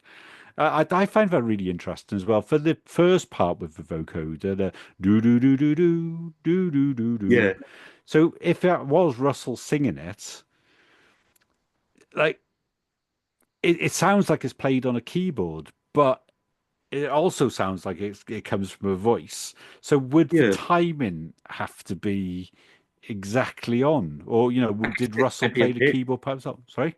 Well, maybe there's like a mix, so you could have like 10% human, 90% robot, or you can Yeah. and Yeah, stuff. maybe. It could just Maybe. be almost synth, but just a little bit of a voice kind of triggering it or something. Yeah. Yeah. It's got such a great quality here, though. Yeah, it sounds sinister, like I was saying, and the words Yeah, support that. Do you mind if I go through go the for it. lyrics? Thank you. You think you're romantic? Well, I'll whisper in your ear. And that's a great line again. So again, romance is something that was associated with disco songwriting. I think disco Yeah. was considered to be trite little sweet pop songs by people who didn't like disco. And here, you think you're romantic. Well, I'll whisper in your ear. And whispering in somebody's ear is again a line about having influence over somebody. So the thing that they're whispering in the dancer's ear is you're about to die, or you're being reminded of their own mortality. Maybe you're closer to here than you imagine. Then I'll be all you hear for years and years and years. And that's because it's catchy pop music. It's an earworm. That ties really nicely to Dancing is Dangerous as well, because Dancing is Dangerous says, gently embraces us, then won't let go till the end of our days. And if you take that on face value about somebody on a dance floor, this thing won't let go. It's because this song is stuck in their head. So yeah, I'll be sure you hear for years and years and years. The idea of putting a dark message in a catchy pop song when a catchy pop song is something that you'll remember, 30 years later, even if you haven't heard it in the intervening years, it's still in your Hmm. head. There's something really powerful about that. I'll be all you hear for years and years and years. There's also that line on the Dolce Vita, I catch a cold just by looking in your eyes. That can be about things being catchy. Um, then the line is, you may be deaf to everything, you won't be deaf to me. I love that. I think it's genius. Yeah. On number one song in heaven, part two, again, they say, lyrically weak, but the music's the thing.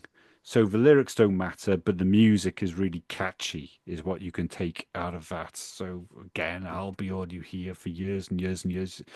Um, So yeah, it feels a lot to me like they're saying that they're about to drop a bomb on the dance floor, just Uh, subtly disguised. Does yeah, that? I hope that all adds up. it really does. I mean, and it's all to do with this sort of this change. I mean, death in the sense of the change. I mean, not well, death in terms of dying, but a massive transition, a massive kind of epoch shift. And we're talking about the disco sucks thing and the end of disco. And as I understand it, the death of disco is one of the quickest downfalls of any music genre. Clearly, there's still disco's been made to this day, and it's come back and it came back to the house. But at that particular time, late 70s, early 80s, I mean, and I understand. I think even in the Noel interview, she said this herself. But between the recording of that album and the release of it, disco died, and Yeah. Virgin didn't do anything. They dropped it like a hot brick, really. So that Mm. shows the speed of which this happened. Yeah. But as it happens, Noel, in my opinion, he kind of invented 80s dance music. that, Yeah. as a, that's a whole other story. We bridge the gap into this new thing. But, so again, this impending foreboding sense of death, if we're looking at it in terms of musical context, it's the death of disco, the death Mm. of this sort of maybe pseudo romantic stuff. I mean, wow, I'm really starting to join some dots here, Paul. But we've been talking. I've been saying, well, why does he do this stuff that's so sort of antagonistic? Why not just do these simple disco songs? And maybe the point is that these simple love disco songs are actually more toxic than we sort of give them credit for. Yeah. And so people think these are all empowering and they're all romantic. Maybe they're not Yeah. actually deep down, and maybe they're manipulative and the music industry is sort of based on sort of this kind of thing, like you're Yeah. saying, the angels and the world. So maybe what he's doing is he's exposing that, and maybe this ties in with the punk thing of like Mm. people wanted more realism, and they wanted that life isn't all sort of escapism. There is kind of like war going on, and there is a threat of nuclear war, and there is sort of dark stuff happening, and Yeah. and maybe that part of this cultural zeitgeist shift.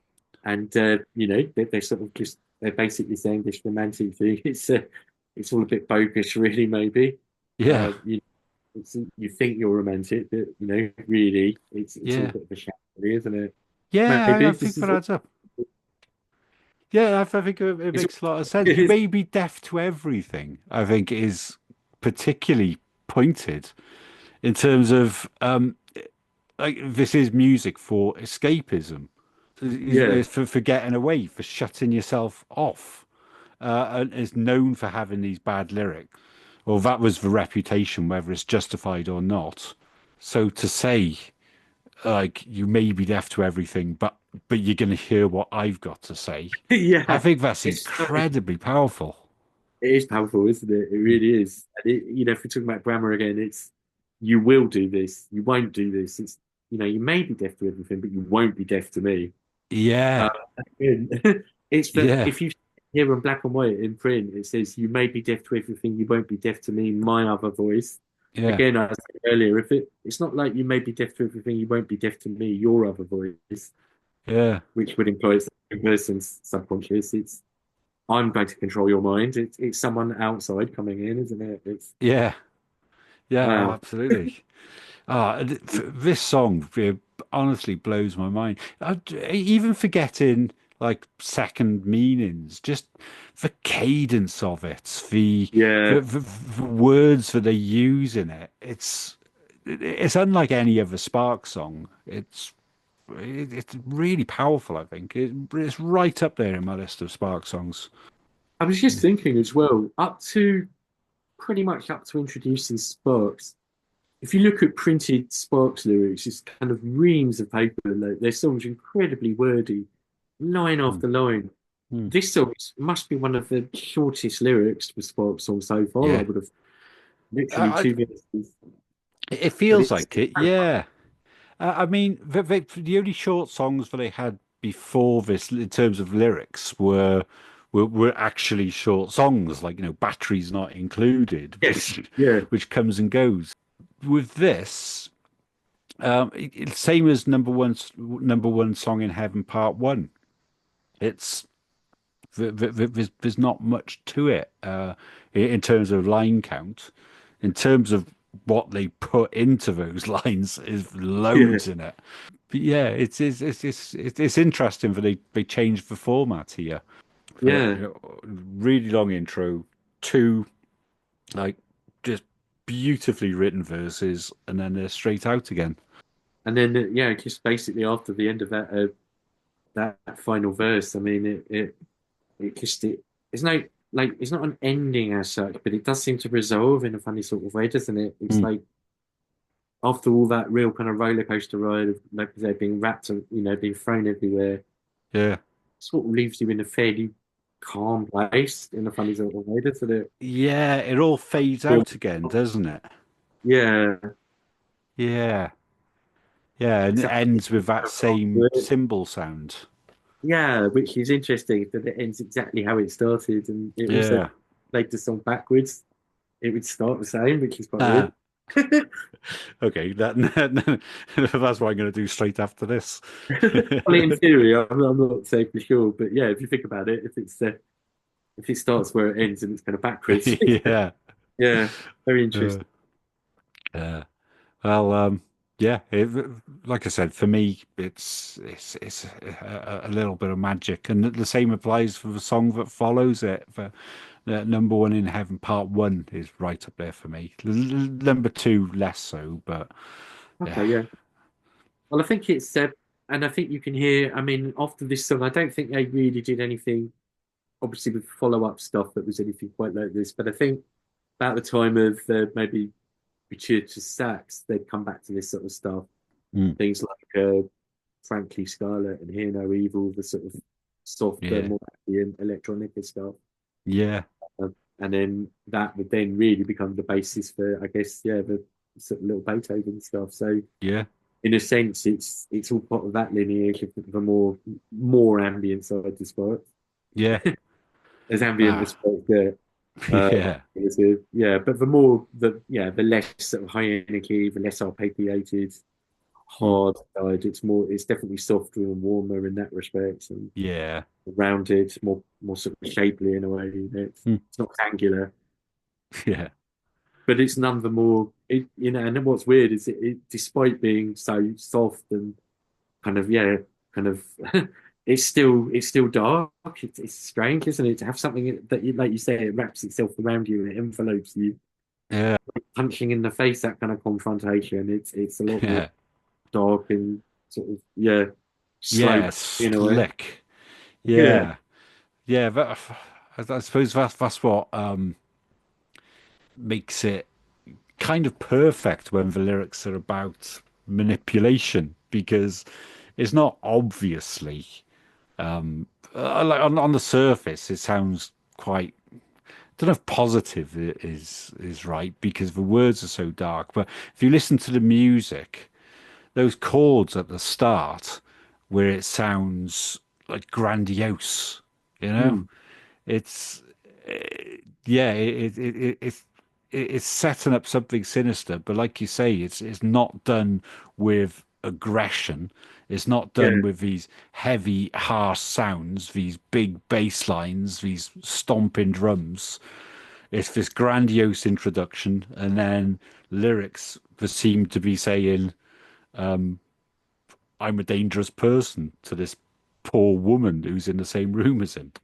yeah. And I guess that's why I say it's sort of psychological in tone. It's like Mm. you've got kind of gore horror movies and you've got psychological horror, and so it's in the mind. It's what it makes you think. That's Yeah, what it conjures up in you, the listener. This sort of song, I yeah. think when we break it down, it really does go back to music, but it's Mm, what it makes you think when you first hear it, mm, especially if you yeah, did hear it on the dance floor or something. yeah. Again, now I, I think people are more used to it, but in those days, mm. they really something. Yeah, I don't think there's any precedent for this song at all that I can think of. You mentioned Yellow Magic Orchestra earlier, Yes, not in terms of lyrics, obviously, but yeah, I think I'll have to listen to more of those to see how it fits in. Um, but yeah, I've heard a few of their things, but yeah, I can't musically I can't think of any precedents. although I'm sure you can. Uh, Lyrically, yeah, not sure at I all. always think of Kraftwerk. I always compare this album to Kraftwerk. I think, how does it fit with Kraftwerk? Because they're the benchmark of Yeah. sort of electronic music at that time, and Mm. it is different. It's very different to Kraftwerk, even though it's got some elements of the electronic, the synth sounds, maybe some of the kind of Yeah. things. And I guess Kraftwerk did have some kind of robot voices, obviously. So you've got those elements. Yeah. But the live drumming, I mean, I know Kraftwerk, they did that sort of live. It was Yeah. drumming weird things, but Of a sort, yeah. it, was it? Yeah. And so that's definitely a different element. And yeah, as I've said before, just these really strange chord sequences that you never really got on Kraftwerk. You get maybe two or three chords in a Kraftwerk, so Yeah. you wouldn't get the I suppose, yeah, with Kraftwerk, a lot of it is very downbeat, isn't it? So yeah, in that sense, yeah, I think this song probably does follow on not just from their musical production, not just from the fact that it's using arpeggiators and synthesizers, but yeah, but also, a song like Showroom Dummies is yeah. a lot of it sounds like sloped shoulders as opposed to glamour, doesn't it? So And yeah, I think you're onto something there.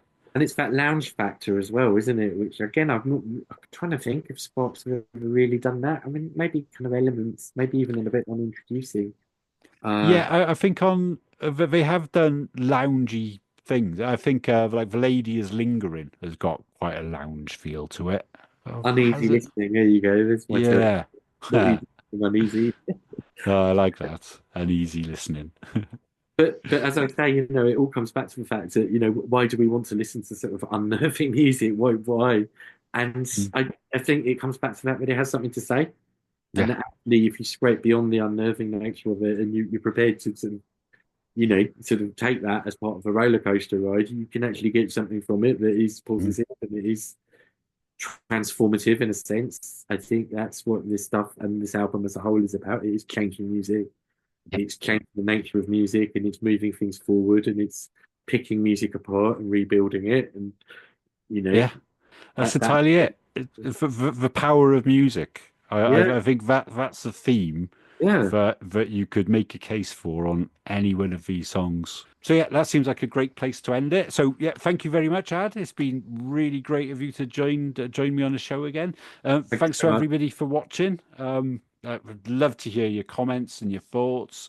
And if you could like and subscribe, that would be awesome as well. Because anything you can do to support the channel is great for me. So really appreciate your support. So yeah, cheers, Ad. Thank you very much. Cheers.